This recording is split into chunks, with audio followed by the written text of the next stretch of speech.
کیکڑا، جھینگا اور سمندری جانوروں کا حکم کیا؟ کیکڑا اور جھینگا کھانا جائز ہے جو کہ سعودی عرب کی مارکیٹ میں عام ہے۔ ایک سعودی نے مجھ سے کہا کہ تمام سمندری حیوانات حلال ہیں، کیا یہ بات صحیح ہے؟ اسحاق تبوک سے۔ سعودی عرب میں فقہ حنبلی ہے، حنابلہ کے نزدیک، امام احمد بن حنبل کے نزدیک سمندر کے تمام جانور حلال ہیں۔ امام ابو حنیفہ رحمہ اللہ تعالیٰ کے نزدیک صرف مچھلی حلال ہے۔ دونوں کے اپنے اپنے دلائل ہیں، اس پر میں پہلے تفصیلی کلپ ریکارڈ کروا چکا ہوں، ان دلائل کی طرف میں دوبارہ نہیں جاتا۔ تو ایک فقہ کو فالو کیا کریں، دوسرے پر اعتراض نہ کریں۔ آپ نہ کھائیں، ان سعودیوں کو کھانے دیں آپ، اختلافی مسئلہ ہے۔ باقی امام حنیفہ کے دلائل کیا ہیں میں بہت دفعہ ریکارڈ کروا چکا ہوں۔ سب سے اہم ترین بات یہ کہ قرآن کہہ رہا ہے کہ مردار تم پر حرام کیا گیا نا، میتہ حرام ہے، تو اس سے مستثنا حدیث میں صرف دو چیزوں کو کیا گیا ہے۔ نبی نے فرمایا احلت لنا میتتان، دو مردار ہمارے لیے حلال ہیں، السمک والجراد، ٹڈی اور مچھلی۔ تو نبی نے دو چیزوں کو مستثنا کیا ہے، اس کے علاوہ کسی چیز کا استثنا نہیں ہے۔ تو جتنے بھی سمندر کے مردار ہیں وہ اسی حرام میں ہی داخل ہوں گے، اور یہی وجہ ہے کہ کہیں بھی ہمیں نہیں ملتا کسی صحابی سے، تابعی سے، نبی سے کہ آپ نے مچھلی کے علاوہ سمندر کی کسی اور مخلوق کو کھایا ہو، کہیں بھی نہیں ملتا۔ تو کہیں تو ہوتا نا کسی صحابی نے کیکڑا کھایا ہو یا جھینگا کھایا ہو یا کیکڑے کا سوپ پیا ہو، یا تابعین میں سے جو جلیل قدر تابعین ہیں ان میں سے بھی کہیں بھی نہیں ملتا، حالانکہ عرب تو تین طرف سے پانی میں ڈوبا ہوا ہے۔ تو اس میں امام حنیفہ کا موقف بہت مضبوط ہے۔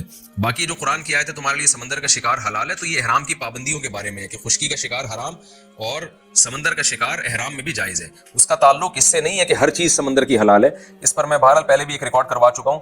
پھر بھی میں آپ سے عرض کر رہا ہوں کہ میرا مقصد صرف یہ بتانا ہے کہ امام حنیفہ کی دلیل جھینگے اور کیکڑے کے بارے میں بہت مضبوط دلیل ہے، تو اس کو ہلکا نہ سمجھیں۔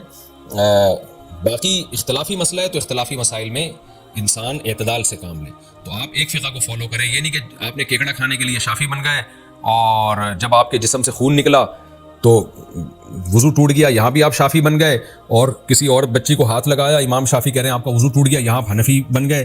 یہ ٹھیک نہیں ہے۔ انتظام اسی میں ہے کہ ایک فقہ کو فالو کریں اور دوسرے پر اعتراض نہ کریں۔ باقی جھینگا پھر حنفیوں میں بھی اختلاف ہے کہ وہ بعض حنفی علماء کہتے ہیں کہ جھینگا مچھلی کی ایک قسم میں داخل ہے، تو اس لیے وہ کہتے ہیں جھینگا کھانا جائز ہے۔ بنگلہ دیش میں اسی پر عمل ہو رہا ہے، وہ کہتے ہیں مچھلی کی قسم ہے، لیکن اس لیے بنگلہ دیش میں حنفی فقہ ہے لیکن اس کے باوجود وہ جھینگا کھاتے ہیں، کیکڑا نہیں کھاتے، وہ جھینگا ضرور کھاتے ہیں، کہتے ہیں یہ مچھلی ہے۔ ہماری رائے یہ ہے کہ یہ مچھلی نہیں ہے، اس لیے ہم جھینگے کو بھی صحیح نہیں سمجھتے، لیکن بہرحال پھر بھی میں نے بتایا اس میں شدت، جھینگے کے معاملے میں بہت زیادہ شدت اختیار نہ کریں۔ میں کبھی بھی نہیں کھاتا جھینگا، لیکن اگر میرے سامنے کوئی کھا رہا ہو تو میں اس کو روکتا بھی نہیں ہوں، تو کیونکہ جھینگے میں پھر اور مزید اختلاف ہے۔ تو احتیاط کریں کہ اتنی اللہ نے حلال چیزیں کھانے کو دی ہیں تو مشتبہات کی طرف جانے کی ضرورت کیا ہے آپ؟ Wake up to reality. جو پیورلی سی فوڈ ہے، پیورلی سی فوڈ پیورلی سی فوڈ وہ ہوتا ہے جو سمندر سے نکالنے کے بعد مر جائے۔ صحیح۔ اب یہ کہتے ہیں سی فوڈ، وہ تو سی میں تو وہ جناب وہ سانپ بھی آتے ہیں۔ سر سانپ باہر نکالنے سے مرتا نہیں ہے، سمندری سانپ بھی آپ باہر نکالیں وہ خشکی پہ بھی رہ سکتا ہے۔ او جی کچھوا بھی آتا ہے، کچھوا کیا زمین پہ مر جاتا ہے؟ تو پہلے آپ اللہ کے بندو ڈکشنری تو حاصل کرو کہ سی فوڈ کہتے کسے ہیں۔ قرآن جو کہتا ہے سورۃ المائدہ میں کہ سمندر کا مردار حلال کر دیا گیا ہے، وہ سمندر کا مردار ہے جو سمندر کا ہے، جو سمندر کا رہائشی ہے۔ کچھوا سمندر کا رہائشی نہیں ہے، وہ زمین اور سمندر دونوں میں رہ سکتا ہے۔ پیورلی ویل مچھلی، حالانکہ حنفی ویل مچھلی کو حرام کہتے ہیں، تسی تو جھینگے نو لے کے پھر رہے ہو نا، جھینگا بھی حلال ہے۔ وہ تو ویل مچھلی کو حلال نہیں ماننے کے لیے تیار، جو بخاری مسلم میں حدیث ہے کہ ابو عبیدہ ابن جراح ایک جہاد کے دوران کچھ صحابہ تھے تو ایک بہت بڑی مچھلی جو ہے وہ سمندر نے باہر پھینک دی، 15 دن تک وہ کھاتے رہے، اور صحابہ کہتے ہیں کہ ابو عبیدہ ہمارے لیڈر تھے اور انہوں نے اینڈ پہ حکم دیا کہ اس کی 2 پسلیاں وہ جوڑی جائیں، وہ جو اس کا نکلتا ہے وہ پوری پنجر نکلتا ہے جو، تو ایک اونٹ سوار اس کے نیچے سے گزر جاتا تھا، وہ اس سے بھی اونچی تھی۔ اتنی بڑی کون سی مچھلی ہو سکتی ہے؟ ویل۔ اب تو دنیا نے ایکسپوز کر دیا ہے، اب حنفیوں کے گھاٹے میں فٹ ہوئی ہوئی تھی یہ حدیث، کیونکہ وہ تو ویل مچھلی کو کہتے ہیں، ویل مچھلی تو میمل ہے اور میمل حرام ہے، وہ اس کو حرام کہتے ہیں، وہ کہتے ہیں یہ مچھلی ہے ہی نہیں، یہ تو میمل ہے۔ ہم پوچھتے ہیں یہ حضرت ابو عبیدہ کے لیے جو مچھلی آئی تھی یہ کون سی تھی؟ اب تو میں بتا دیا، ٹھیک ہے نا۔ اگر آپ کو کہے جی میں نے ایک جانور دیکھا جس کا اتنا بڑا کان تھا، تو سر آپ کا بچہ بھی بتائے گا کہ وہ ہاتھی ہو سکتا ہے، آپ کہ نہیں وہ بلی تھی ایک نا ہمارے انفیوں نے یہی کیا ہے، وہ کہتے ہیں وہ کوئی خاص معزوم کی ہوئی بلی۔ Good answer. دیکھو کتنا بزرگاں دا اور علماء دا مذاق اڑا رہے ہیں سے بہ کے، تسی واپس بھی جانا ہے، ٹھیک ہے نا۔ صحیح پھر تو مسٹنڈے کہندے نے نا، وہ مسٹنڈ پچھلے دنوں نا واٹس ایپ پہ ایک کتاب بھی آئی تھی، انہوں نے کہا تھا کہ سمندری کتا بھی حلال ہے۔ سمندری کتا کون سا یار؟ گھوڑا، سمندری گھوڑا۔ دیکھیں مسئلہ یہ ہے جو جانور باہر نکل کے مر جائے، اچھا میں آپ کو یہ بتاؤں، ٹھیک ہے، میں آپ کو یہ بتاؤں کہ کچھ جانور جو ہیں نا سمندر سے نکل کے 5 منٹ بعد مر جاتے ہیں, کچھ 5 گھنٹے تک بھی زندہ رہتے ہیں. ٹھیک. ایون ویل مچھلی 8 اور 10 گھنٹے وہ دیکھتے نہیں, گور ہے اس کے اور بالٹیاں پھینکتے رہتے ہیں, پھر وہ زندہ ہو جاتی ہے, وہ مرتی ہی نہیں ہے. کیکڑا ہے یہ بھی کچھ عرصے بعد مر جاتا ہے, یہ بھی پیورلی سمندری جانور ہے. سر تسی تو کھادے بھی ہوئے نا کیکڑے, کھادے ہوئے نا, ان کے بڑا تجربہ ہے اچھا ایک بات بتائیں, یہ پھر کھانے کا یہ تخصیص کس نے کی ہے کہ اگر وہ فش کے اسپیشیز بزرگوں سے نے, ہو, بزرگوں نے.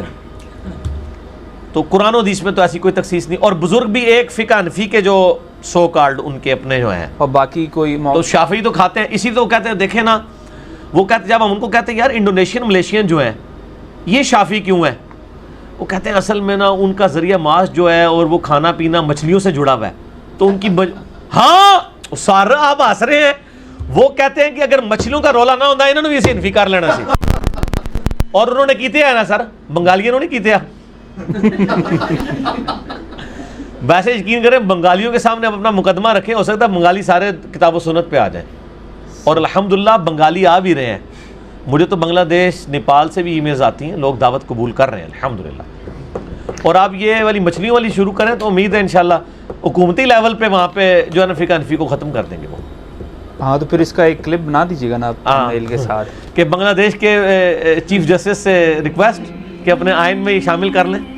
ٹھیک ہے ٹھیک. اچھا اس سے ضمن ایک چیز اور بتا دیں, پھر گھوڑا ہمارے یہاں مکروہ کہا جاتا ہے کہ سیدنا عمر نے کوئی منع کیا تھا, کوئی منع نہیں کیا, کھا اب نہیں سکتے. کہتے سر, اب تو مفتی اکمل صاحب کا بھی کلپ آ چکا ہے کہ گھوڑا لال ہے. آپ کو پتہ ہے یہ انڈیا پاکستان کے حنفیوں کا گھوڑا مکروہ ہے. اچھا ٹھیک ہے, ٹرکی جو گڑھ ہے حنفیت کا, جتنا بڑا گڑھ پاکستان ہے نا اس سے بڑا گڑھ حنفیت کا ٹرکی ہے, اور وہاں پہ ہر ہوٹل میں گھوڑے پکتے ہیں, گھوڑوں کے کباب ہوتے ہیں, گھوڑے کا سالن ہوتا ہے. یہ پاکستان والے پرانی کتابوں کو لے کے پڑھ رہے ہیں نا, ان کو کہ آپ ذرا نئی ریوائز کر لیں.